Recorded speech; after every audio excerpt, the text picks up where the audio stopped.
I'm so sad. Y'all won't believe what just happened.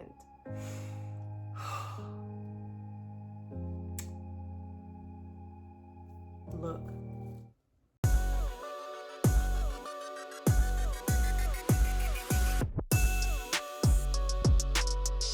Question. Raise your hand if you are here for an inexpensive, easy DIY. Me too. So that's what I'm going to deliver for you today. My name is Loretta. This is Home Fix. It's Bonus Tuesday. Now, typically I deliver videos every Friday, and today is a special day because I am giving you an additional video. Dollar Tree for the win. Today I am making a pumpkin-shaped ribbon wreath with all items from the Dollar Tree. This DIY today is the second in a 3-part fall series that I'm doing. If you missed the first one, check this out. Here it is right here. This is what I created a couple days ago. It only took me 10 minutes to construct with items from Walmart, very inexpensive. You too can create that. Check out the link in the description box and watch the video after this one. If this sounds like something right up your alley, make sure you hit that like button, comment below, and subscribe to my channel to see more videos just like this. This Friday is going to complete the DIY series for fall, but it is going to be quite the interesting thing because I'm trying something new, something I've never done before on this channel, and you guys are going to watch me do it. So be kind. Come back on this Friday and check it out. In the meantime, let's jump into this one. Pumpkin time. Here is the main attraction of what you'll need. This is the pumpkin wreath form.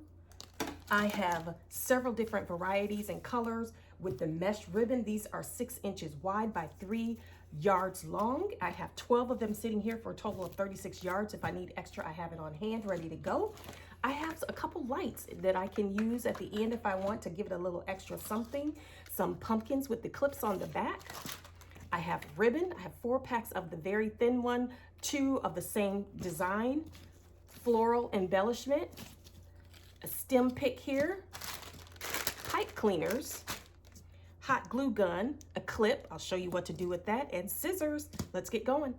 I wanted to show you the different patterns and colors I have. So I've unrolled the 4 different patterns. If you look here together, these look similar, right? And they pretty much are as they're opened up. But when you see the rolls still together, you can tell the difference. See that? So, oops.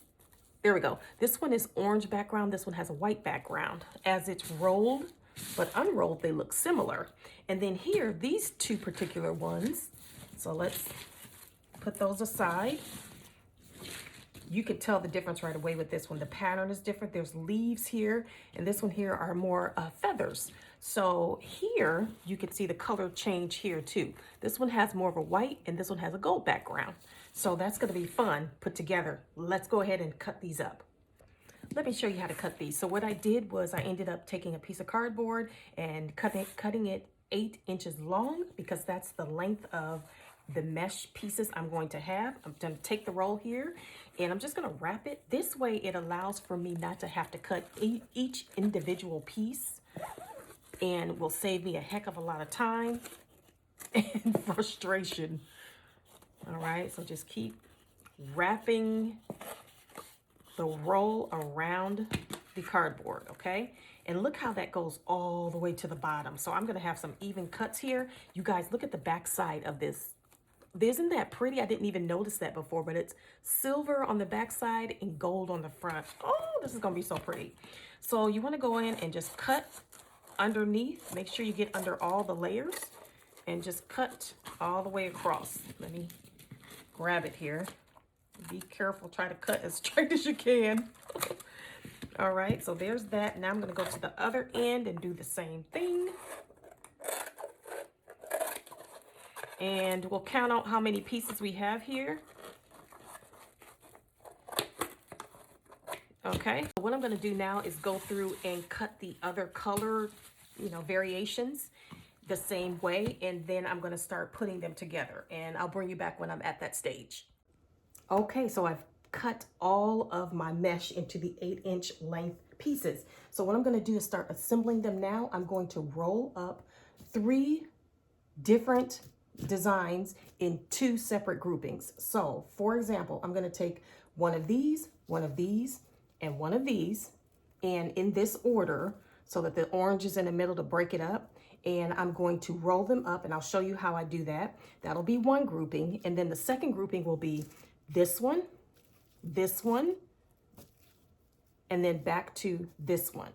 All right, and this will be grouping 2. Now, the reason why I'm using this one again from this pile is the white background. I want this to transcend throughout the wreath, okay? So I bought extra of that one. So let me show you how it looks rolled up and how I do that. Here we go, on to the fun part, the next stage. So you just grab a piece and you just want to roll it up kind of loosely, not tight. And check your edges, because you don't want to have it like going like that. You see what I'm saying? So kind of roll it more of a straight pattern. Well, that's one. And that's where the clothespin comes in handy. It holds it for me, so I don't have to do that. It does the work for me. All right, and I'm just going to continue on with, this is number 2 in the grouping, and I've got that third one to go, and then I'll show you it put together. Go ahead and roll this up. Roll, roll, roll. Okay, so they're all together like that. I have already taken my pipe cleaner and cut them in half, as you can see here. And I'll just take and put it together. I'm going to do this really tightly so that they can have a nice, tight, packed in look on the wreath. Tight, couple nice twists, okay? And that's what that's going to look like. And then you can get the idea how it's going to look put together on the wreath. So I'm going to continue on with that. Let me show you the other grouping. So that was the grouping 1. This is grouping 2. And this is more of a gold background. Initially, I thought it was more orange, but it's gold.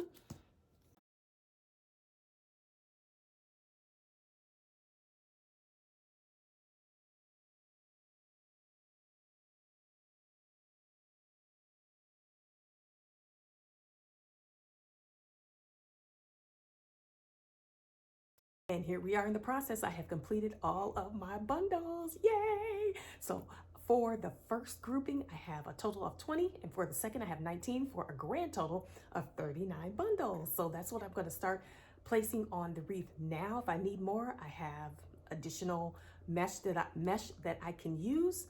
So if you like what you have seen so far, won't you support my channel? Hit that subscribe button, comment, and like.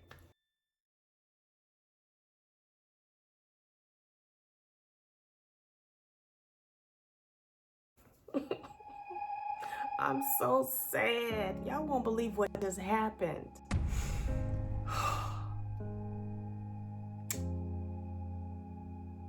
Look.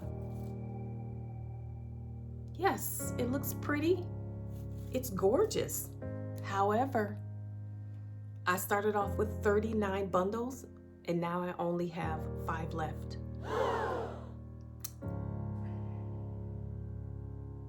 Yeah. So I have to completely make a detour when it comes to this DIY project. And that's okay. We're going to make it happen. This is what we're going to do. So plan B is going to be to spray paint the cells that are incomplete. I'm going to spray paint those a nice creamy white. And then I'm going to add a plaque of some nature to the front. I have an idea. I have some things here at the house. And then of course, edit all of the rest of it. So all of the rest needs to be edited in regards to embellishments and that whole thought process. So this is going to be interesting. So I'm going to go ahead and spray paint this, come back, and then I will continue on from there. Oh, you guys, keep me in your prayers and make sure you check out the link. I'm going to put a link in the description box. It's a video I did from Valentine's Day where I ran into the same trouble. It was a heart-shaped wreath, and I'm like, oh, this is so cute. And the cells, the veins in it that you needed to fill in as well. Bad idea, bad idea. It took me forever to finish. And it came out gorgeous, but I vowed to never do that again. But did I do it again? Did I listen? No. Back again. So I'm going to fix it though. Stay tuned. I'm refreshed. It's day 2. Look at my eyes. Look, y'all, look close. no redness, no tears. You know, it was a tough day yesterday. It was a tough day, but I'm no quitter. We're back. Let's jump right back into it. What do y'all think about this creamy color that I put on this wreath? So it's completely dry. It dried overnight. I did a couple coats on there. I wrapped it up in the plastic, that mesh, so that I could protect it and make sure there was no damage to it. At the end of the video, y'all let me know the final result in regards to if this rework worked. Be honest. Now I have already gone ahead and cut the ribbon into 6-inch increments, both styles. I'll go ahead and place one on top of the other for placement on the wreath in the mesh section so that I have that nice contrast. The ducktail ends, let me show you how to do that. To cut the ducktail end, you just fold up the end, and I like to take both of those styles together, fold them on the end, and then cut along the closed side of it, okay? Just a nice little cute diagonal snip, and boom, you got your cute little ducktail.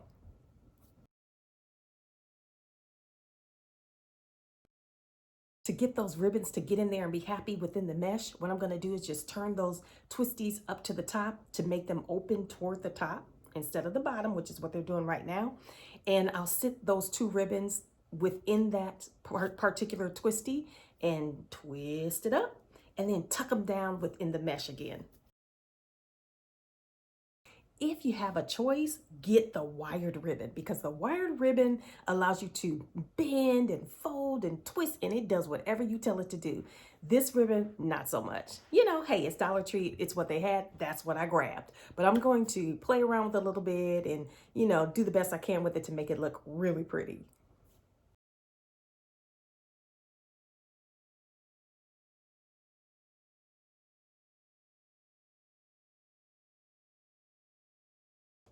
Now, I told you I'm editing, right? So a lot of the things that I had in mind, ixnay on the xnay.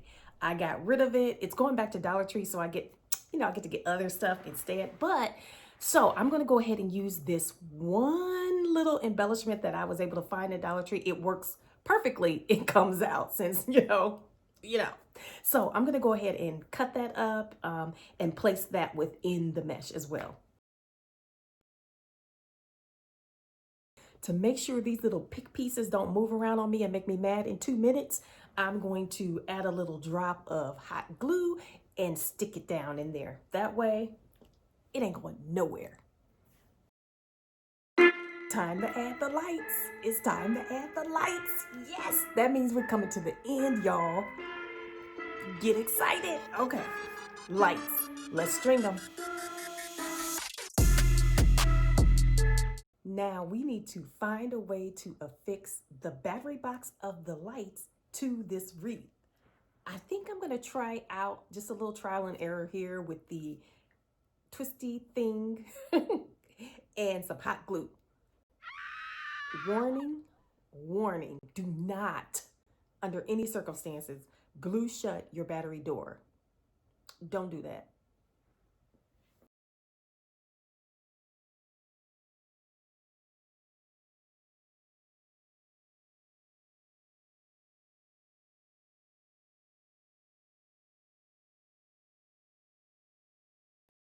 Here's a word I love when it comes to DIY projects. Lastly, the last thing I'm going to do is add this freshly bronze painted home sign that I already had on hand. I'm going to just put that right up on here. I think that'll add a nice little homey feel to this. And you know what I'm going to do? Add a whole heap of pile and bunch of hot glue. I sure am. I sure am going to do that. If you don't have a hot glue gun, get you one. It'll save your life. Thank you so much for sticking around until the end of the video. Let me know what you think about this particular DIY that I have put together. I am so glad that I stuck with it. Perseverance saves the day, I tell you. So go ahead and hit that like button if you like what you saw. Subscribe to my channel and comment. Of course, comment what you think about this finished result. And then comment too. I'm curious to know your favorite color scheme when it comes to fall. Is it the warm traditional colors, or is it more of a modern minimalistic look? Let me know in the comments.